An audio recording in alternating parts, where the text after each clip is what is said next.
Travis Scott, or should I say no-show Scott, proves once again that just because you step inside a pro wrestling ring for one event does not mean you are cut out to be a WWE superstar. You see, there was a conversation that Logan Paul had, and I believe it was on his podcast. He was revealing to us the original plans for Travis Scott in his match, in his WWE match, in his return with the John Cena storyline.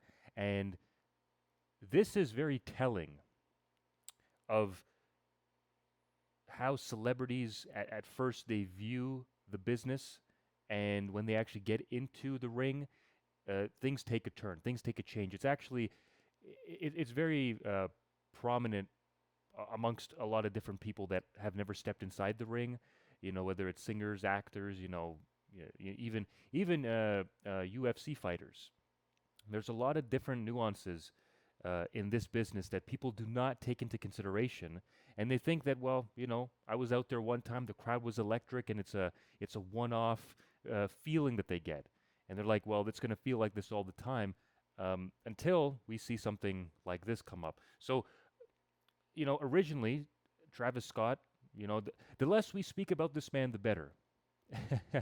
But for the sake of bringing this home, Travis Scott was just sort of out of nowhere came into the storyline with Cena and The Rock, and I guess because he was the soundtrack to WrestleMania, they just kind of threw him in the picture. They just kind of threw him in with The Rock and say, you're gonna do this angle, and essentially he came back. He did come back at, I think it was WrestleMania 41. It interrupted that match, that atrocious main event. We're not going to go over that.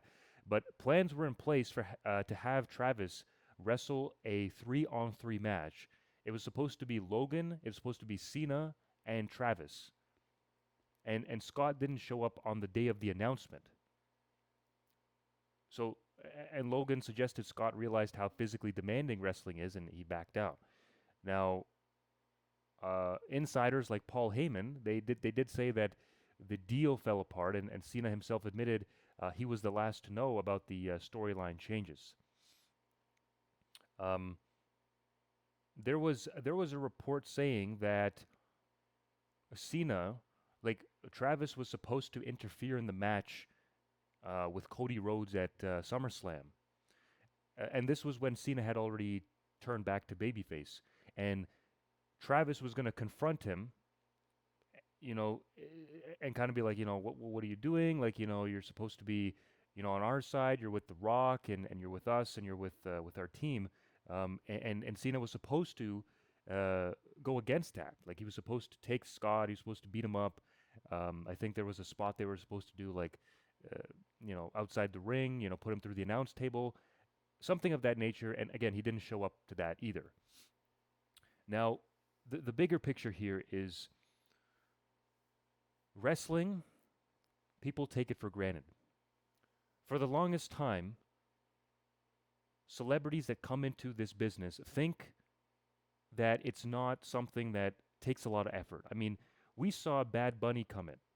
Now, Bad Bunny is a guy that he's one of a kind in the sense that he committed fully to training. He took bumps, he earned respect as a performer, and Travis Scott, it seemed like he realized that the commitment, there's many reasons why someone might not want to continue. It could be the pain, the commitment, the travel. It's a lot. It's actually more than competing in the ring. It takes more effort to do everything else other than compete in the ring. Because competing in the ring, that's one part of it. Everything else, traveling, commitments, sitting in on meetings, taking the time out to really plan all this out. I mean, that is where a lot of your time goes. And we could see with Bad Bunny, he committed to it, and he was actually involved in a storyline as well. Logan Paul is another example. And again, we say a lot of things about Logan Paul. I personally, as I mentioned in my previous videos, I believe he's going to be a future world champion very soon. And this is an example as to why I feel so. How long has this man been in the company for? Now, how long has he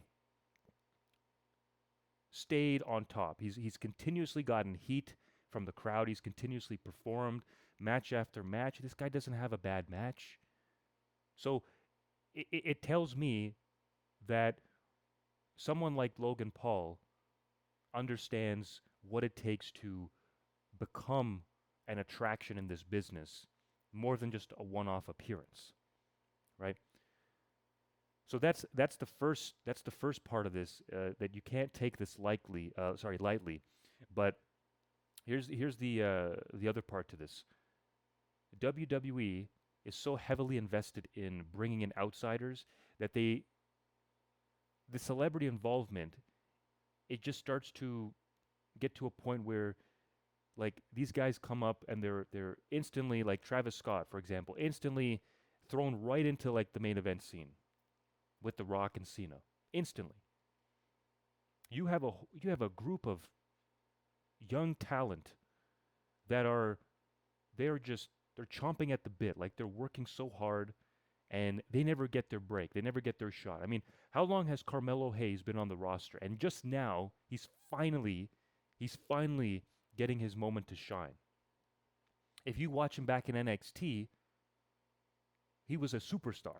And as soon as he came to the main roster, he had a short stint and then a mid card for him. And now it seems like they're going to do more with him. It seems like 2026 is the year of Carmelo Hayes. But this is my point. They focus so much on the name value of these celebrities that they literally just disregard the talent that they have on their roster. And again, this is another obstacle. This is another obstacle for them. They refuse to build new talent.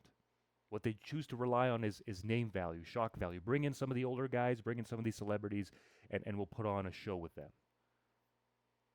And TKO is going to do more and more of this because their ticket prices go up. They're looking to bring in more names. And quite frankly, why put in the time to build a new superstar when we can bring in a guy like Logan Paul? He's already got a name. We'll just train him to wrestle. And there you go. So, as a performer, if I'm somebody who comes in, I don't have a name, I would have a chip on my shoulder. I would be like, I have something to prove. You know what I'm saying? Like, I'm in the wrestling business. I didn't come out, from the outside in with a name already. I'm going to build my name up. And I think guys like Carmelo Hayes, he's an example of somebody that went out there and showed the world, he showed the team that he's not to be taken lightly. He's not to be taken lightly. So this will continue. I mean, the celebrity appearances, they're not going to stop. And if there's a way that you can mix them together with our wrestlers and continue to build storyline, then I'm good. I'm all good for that. I'm all good with that. But we need to make sure that whenever we have a celebrity that comes in, or whenever we have the opportunity for a big name to show up on the show and on the card, that they actually build a story around it. There's a reason for it. They explain to us what it is that they're doing here. Why is it that they're on the show? What's their role? I believe, all of that probably couldn't have been told to us as a fan by Travis Scott, simply because of, well, you look at it here, time commitment. Who knows if he was going to ever appear on one of the shows, weekly shows, to cut a promo or to, be a part of this storyline so that it would make sense and people could see, why is he here? They didn't explain any of that. So that is the biggest issue out of them all. Everything else is a concern, but the biggest issue out of them all is that you need to explain exactly why a outsider is interjecting themselves into a storyline. So I want to know your guys' opinion, whatever you guys believe might have happened with Travis Scott. And moving forward, what do you feel like is the best way forward for celebrity wrestlers here in WWE? Leave your comments in the comment section below. Let me know, and I will make sure to comment and respond to you guys. Make sure you hit the notification bell because I will be dropping more videos this week. So I'll see you guys later. Take care.